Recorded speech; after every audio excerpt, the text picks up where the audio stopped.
It's harvest time here in my Modesto, California Zone 9B tropical garden. And we're just finishing up on our Mexicola Grande avocados, but we have a new one that is getting ready to ripen. And as a matter of fact, some are already ripe. We will take a look at Big Black Johnson avocado. But first, if you like this channel, make sure to click the like, the subscribe button, the notification bell. Comments and questions, leave them in the comment section below. I do my very best to get back to folks with their comments and questions. So we're going to take a quick look at some of the fruit that's ripening and some of the avocados that are ripening. So as you can see, I have a lot of foliage here going into winter. Hopefully we don't get a freeze, but you know, it's always a challenge, so to speak, that whether or not we're going to get a freeze that damages these things. But as you can tell, my bananas have just recently flowered. This one in my front yard, and this one's the California Gold variety. Not ideal because, well, bananas, they need to flower with enough time for the fruit to set and ripen on the vine, or on the plant, so to speak. And for that to happen, generally you need 4 or 5 months to on the plant for them to ripen. Flowering in November is not ideal for bananas here in Modesto, California. As I mentioned, I'm in Zone 9B, and 9B we see freezes every year, just about every year. The last couple of years have been very mild, but yeah, you wanna really get those fruit to flower early. And these ones flowered in November. If it freezes, the fruit will freeze on the tree. So we hope we won't get a freeze. But when it comes to avocados, they're a little more forgiving. And if you take a look over here, we have my, wanted to mention, here's one of the pineapples I have growing. It also flowered late, probably about 2 months ago, but pineapples can actually take a little more cold than banana leaves and bananas. So, and I planted them right up against the house. Planting up against the house is the way to go when you live in Zone 9B, because we get those frosts, and you want to use all your microclimates as best as you possibly can. Now, when it comes to avocados, you just pick your varieties. Take a look at this guy. Sorry about that washout, but as you can see, Big Black, also known as Big Black, discovered by David Johnson. The fruit is just starting to ripen. Mexicola Grande, as I mentioned, ripened. Look at the size of this guy. Mexicola Grande, let me come over here. Mexicola Grande ripened starting in September, and here we are in November. I just picked the last one. But take a look at the difference in the size. Here's Mexicola Grande, and here's Big Black. That's a huge size difference. These guys are a little over a pound. And whereas usually Mexicola Grande are right around 9 ounces, excuse me. Also right next to it, I have this guy. Have you ever seen something like this? It is a Buddha's hand. Grows on my mandarin tree over here. And as you guys can see, mandarins are doing really good.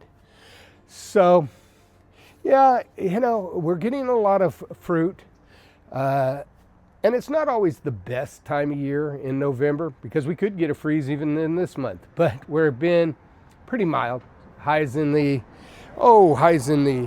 60s and lows in the upper 40s, which is just right for avocados to ripen here in my Modesto, California Zone 9B tropical garden.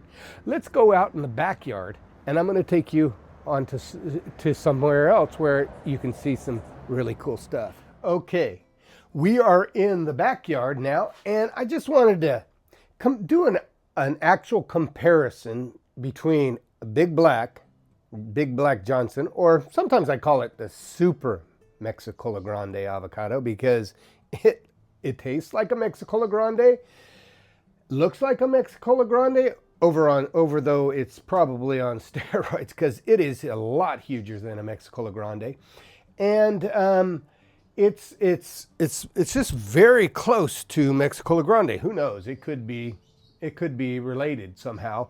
But it was found in an orchard not too far from here, and a home orchard, and there they are right there compared to one another. This avocado is a solid avocado. It has good flavor. It's oily.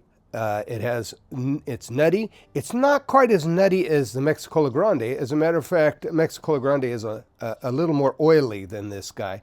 But when you talk about the size difference, let's just go over here to the scale. And we're going to check the size difference between Mexicola Grande and Big Black. Now, for those of you who are wondering about the goofy name, a lot of you know that Big Black was discovered by David Johnson, who he calls it Negra Grande, I believe. I only call it Big Black Johnson because the label that I put on it said Big Black, and then in parentheses Johnson. So that's where the name came from. Let's be adults. Come on, guys. It's kind of funny, but the name is either Negra Grande or Big Black. I just add the Johnson part to it. So anyway, take a look. This is the size. Can you see that? It is huge. 1 pound, let's see, is it 1 pound, 0.53 ounces. So, look at this guy right next to it. It's so tiny. But let's see what the size on this guy is. Let's zero this thing out. And we'll put it on there.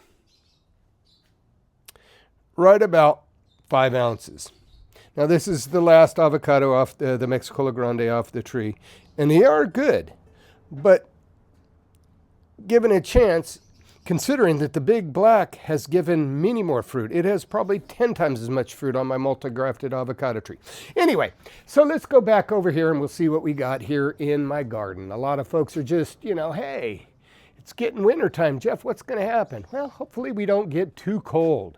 And when I say too cold, anything below about 28 starts to cause some pretty serious damage in my tropical garden.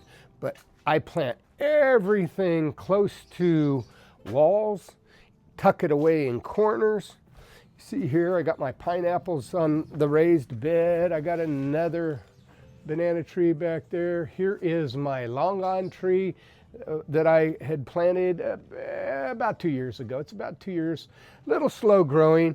I have more pineapples. This place is just thick with different kinds of ground cover. I plant house plants as ground cover, and they do just fine.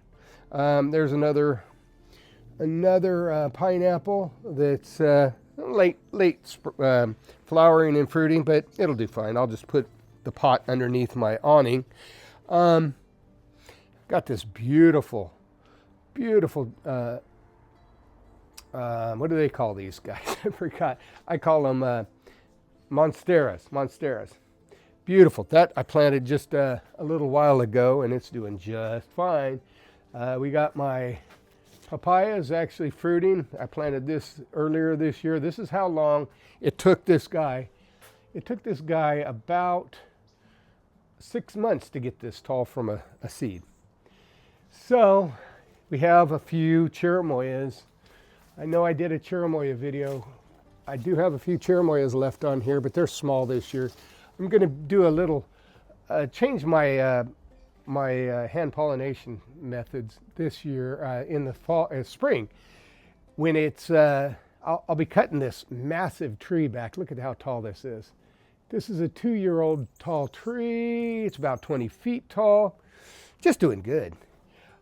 Here's my lychee tree that I grafted. Oh shoot, I shouldn't say grafted. I should say I did an air layer about 3 years ago, and it's been in the ground 2 years, and it's already about 10 feet tall. It is planted on raised bed. That's one of the things that I truly like to do, is plant in nice nooks and crannies in my yard. Here we got my Maradol papaya. It's doing fine. That'll probably come off because if it gets down below freezing, those fruit will freeze on the tree. So we're going to have some green papayas. A lot of you guys have been asking about this guy, and this guy is it's not a fruit, doesn't produce fruit, but this is the Highland coconut palm. It's actually not in the coconut family, but it looks a lot like a coconut. It's called Beccaria Phoenix Alfredii, and it is just doing really good. The leaves are, I can't even see the top of the tree. So yeah, these are doing really good. I got these, a lot of you guys have been asking about these guys, the Hawaiian tea plants. They're unique. I do have to plant them in special spots because they're very tender to cold. Also get root rot, so I plant them around other trees' roots so that they dry out in the winter time.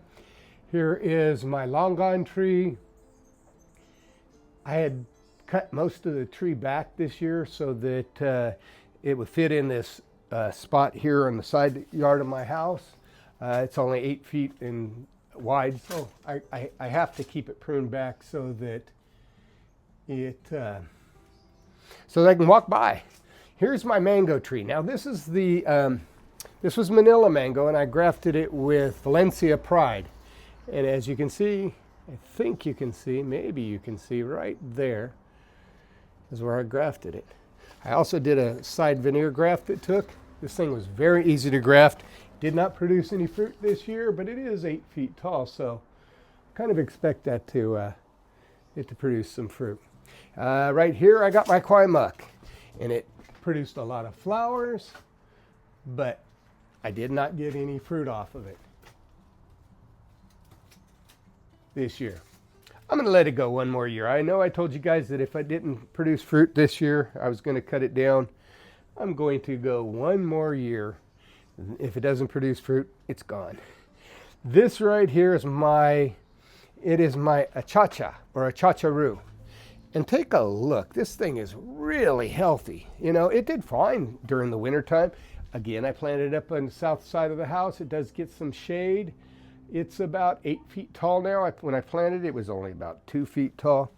But yeah, it's really healthy. One of the keys to my success is that every year I have to spray a little chelated iron on it and do a soil drench. Here's my seedling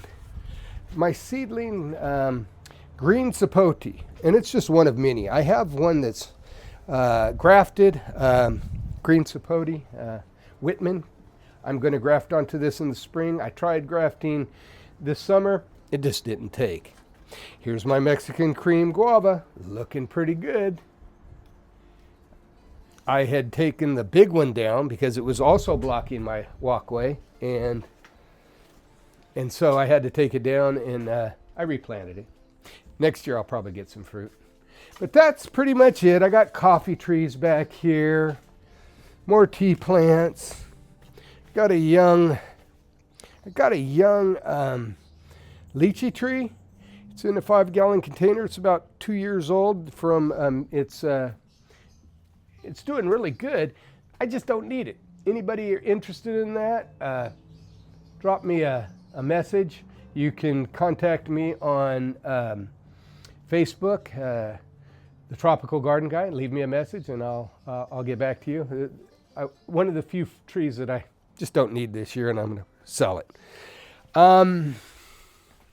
That's pretty much it. As you guys can see, I use a lot of house plants to decorate in my backyard. It's time for me to start putting the plumerias that I have growing. They're still flowering.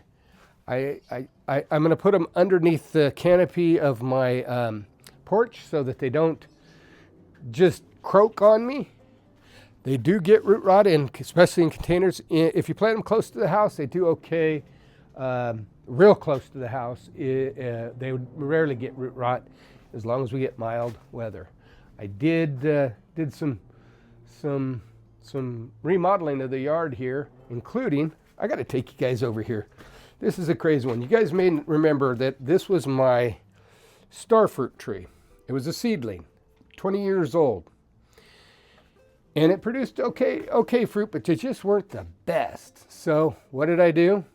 I got another tree. It's, what the heck was that?